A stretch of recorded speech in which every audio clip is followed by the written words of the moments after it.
In the early 17th century, the first African slaves were brought to the shores of North America, marking the beginning of a dark chapter in the nation's history. The transatlantic slave trade, which had begun in the late 15th century, saw an estimated 12.5 million Africans forcibly transported across the Atlantic between 1525 and 1866, with around 10.7 million surviving the brutal journey. This human cargo, torn from their homes and families, would become the backbone of the American economy for generations. In 1619, the first recorded African slaves, numbering around 20, arrived in Point Comfort, Virginia, aboard a Dutch ship. This event, though small in scale, set the stage for the systematic enslavement of Africans in the American colonies. As the Ghanaian scholar and poet Abena Busia poignantly observed, the story of the African in the Americas begins with a river of tears and a trail of blood. The emergence of slave farms in America was driven primarily by economic motivations. As European colonists settled the New World, they quickly realized the immense potential for agricultural profit. However, the labor-intensive nature of crops like tobacco, cotton, and sugar required a significant workforce. Indentured servants, primarily from Europe, were initially used to meet this demand, but as the need for labor grew, plantation owners turned increasingly to African slaves. In 1705, the Virginia General Assembly passed a law stating that all slaves were to be held in perpetual servitude, effectively codifying the practice of chattel slavery. This legislation was a response to the growing demand for cheap labor and the perceived need to maintain strict control over the African population. Benjamin Franklin, in a 1773 letter to Dean Woodward, lamented the hypocrisy of the slave trade, writing, "Pharisaical Britain, to pride thyself in setting free a single slave that happens to land on thy coasts, while thy merchants in all thy ports are encouraged by thy laws to continue a commerce whereby so many hundreds of thousands are dragged into a slavery that can scarce be said to end with their lives." The first slave farm in North America was established in 1619 in Jamestown, Virginia. By the late 17th century, slavery had become firmly entrenched in the American colonies, particularly in the South.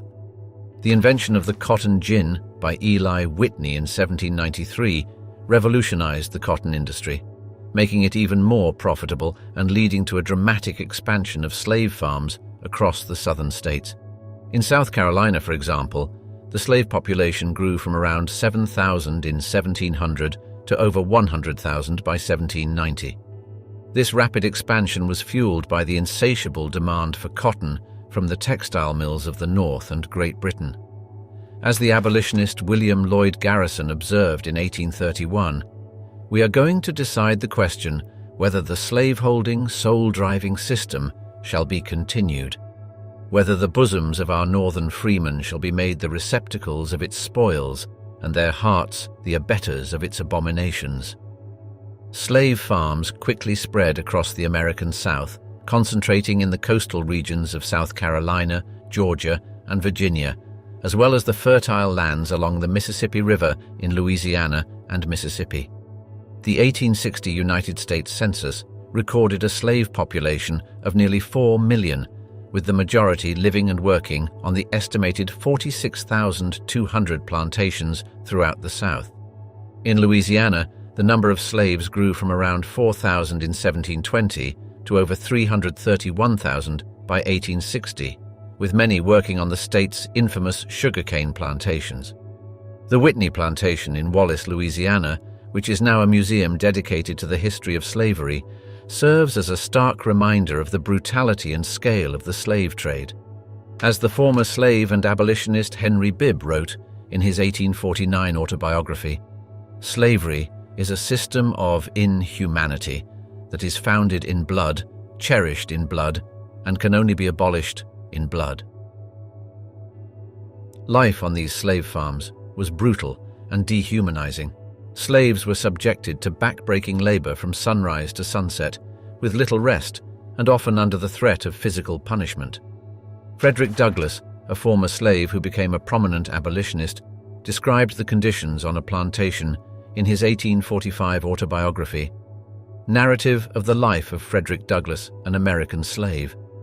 The slaves selected to go to the great house farm for the monthly allowance for themselves and their fellow slaves were peculiarly enthusiastic. While on their way, they would make the dense old woods for miles around reverberate with their wild songs, revealing at once the highest joy and the deepest sadness. Douglass's vivid account of the slaves' songs highlights the complex emotions they experienced, a bittersweet mix of joy and sorrow that characterized their daily lives.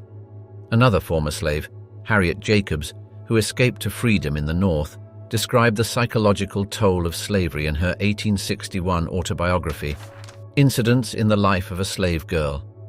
Slavery is terrible for men, but it is far more terrible for women. Superadded to the burden common to all, they have wrongs and sufferings and mortifications peculiarly their own. The crops cultivated on these farms varied by region, but the most common were cotton, tobacco, and sugarcane. By 1860, the South was producing 75% of the world's cotton, with the majority grown and harvested by slaves. Tobacco, which had been a staple crop since the colonial era, also relied heavily on slave labor. On Louisiana's sugarcane plantations, slaves endured particularly harsh conditions, working in extreme heat and humidity to cultivate and process the crop. In 1853, Solomon Northup, a free-born African-American who was kidnapped and sold into slavery, described the grueling work on a Louisiana sugarcane plantation in his memoir, 12 Years a Slave. The hands are required to be in the cotton field as soon as it is light in the morning, and with the exception of 10 or 15 minutes, which is given them at noon to swallow their allowance of cold bacon, they are not permitted to be a moment idle until it is too dark to see, and when the moon is full, they oftentimes labor till the middle of the night. Northup's account underscores the unrelenting nature of slave labor and the inhumane conditions endured by those forced to work on these plantations. The economic impact of slave farms on the American economy was immense.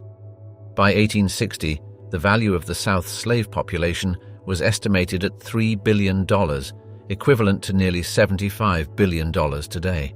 Slave-grown crops accounted for more than half of all U.S. exports, and the textile mills of the North and Great Britain relied heavily on slave-picked cotton. This economic dependence on slavery made the issue of abolition a contentious and divisive one, ultimately contributing to the outbreak of the American Civil War in 1861. In an 1854 speech, the abolitionist Wendell Phillips declared, "The North has nothing to do with slavery, so they say, but slavery has something to do with the North. It enters into its politics, deranges its industry, makes cowards of its public men, corrupts its churches, hardens the hearts of its people, and lowers the standard of its morality." Shadows of the Plantation, the harrowing reality of enslaved life in America. As the first rays of sunlight crept over the horizon, the enslaved people of the American South were already toiling in the fields. From the tobacco plantations of Virginia to the cotton fields of Mississippi, the daily life of an enslaved person was characterized by back-breaking labor, unimaginable suffering, and the constant threat of violence. In the words of former slave Henry Bibb, "I was a slave, a prisoner for life. I could possess nothing, nor acquire anything but what must belong to my keeper." This sentiment was echoed by countless others, such as Mary Prince, a West Indian slave who later became an abolitionist in England. In her 1831 autobiography, she wrote, "I have been a slave myself. I know what slaves feel. I can tell by myself what other slaves feel, and by what they have told me. The man that says slaves be quite happy in slavery, that they don't want to be free, that man is either ignorant or a lying person." The living conditions for enslaved people were abysmal, with families often crammed into tiny, dilapidated cabins. At the Magnolia Plantation in South Carolina, archaeological evidence suggests that some slave cabins measured a mere 10 feet by 12 feet, housing up to 10 individuals. Privacy was non-existent, and the meager furnishings typically consisted of nothing more than rough wooden bunks and a few cooking implements. Frederick Douglass, in his 1845 autobiography, described the sleeping arrangements on the plantation where he grew up. The children unable to work in the field had neither shoes, stockings, jackets, nor trousers given to them. Their clothing consisted of 2 coarse linen shirts per year. Similar conditions were found on plantations across the South, such as the Evergreen Plantation in Louisiana, where the slave quarters consisted of 4 rows of 22 cabins each, housing over 150 slaves at its peak in the mid-19th century. As the abolitionist and former slave Sojourner Truth famously declared, "I have borne 13 children and seen most all sold off to slavery, and when I cried out with my mother's grief, none but Jesus heard me."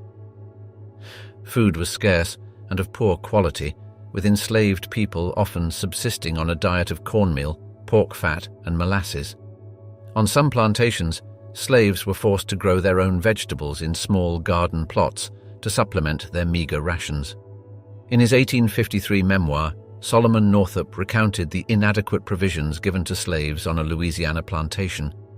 The allowance of each slave per week was a peck of corn and 3 or 4 pounds of pork, or in lieu of pork, a bushel of sweet potatoes with a modicum of salt, which they used to boil their hominy and season their greens.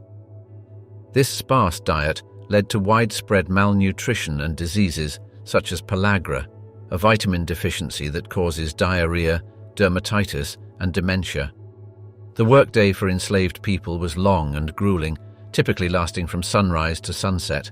On cotton plantations, slaves were expected to pick a minimum of 200 pounds of cotton per day, a task that left their fingers bloody and their bodies exhausted. Failure to meet these quotas often resulted in severe punishments, such as whippings, beatings, or even mutilation. In his 1855 autobiography, My Bondage and My Freedom, Frederick Douglass described the brutality of plantation overseers. The louder she screamed, the harder he whipped, and where the blood ran fastest, there he whipped longest. This violence was not limited to adults. Children as young as 3 or 4 were put to work on plantations, often as water carriers who brought water to field hands, or as babysitters for the plantation owners' children. In 1852, escaped slave and abolitionist Moses Roper wrote of his experiences. "I have often seen the overseer beat my mother when she was in travail, and he would make her get up and go to work almost as soon as she was delivered of her child." Medical care for enslaved people was virtually non-existent, with plantation owners often viewing slaves as expendable commodities. Diseases like cholera, dysentery, and pneumonia ran rampant through slave quarters, claiming countless lives. In some cases, enslaved women were subjected to medical experimentation, such as the infamous surgeries performed by J. Marion Sims, who operated on enslaved women without anesthesia in the 1840s. This lack of basic medical attention contributed to the high mortality rates among enslaved populations, with the average life expectancy of a slave in 1850 being just 21.4 years. On some plantations, the infant mortality rate was as high as 50%. As former slave and abolitionist Sarah Parker Remond observed in an 1859 speech, "The slave mother's heart bleeds when she thinks of her children, for she knows not at what moment they may be torn from her bosom and sold where she may never more behold them."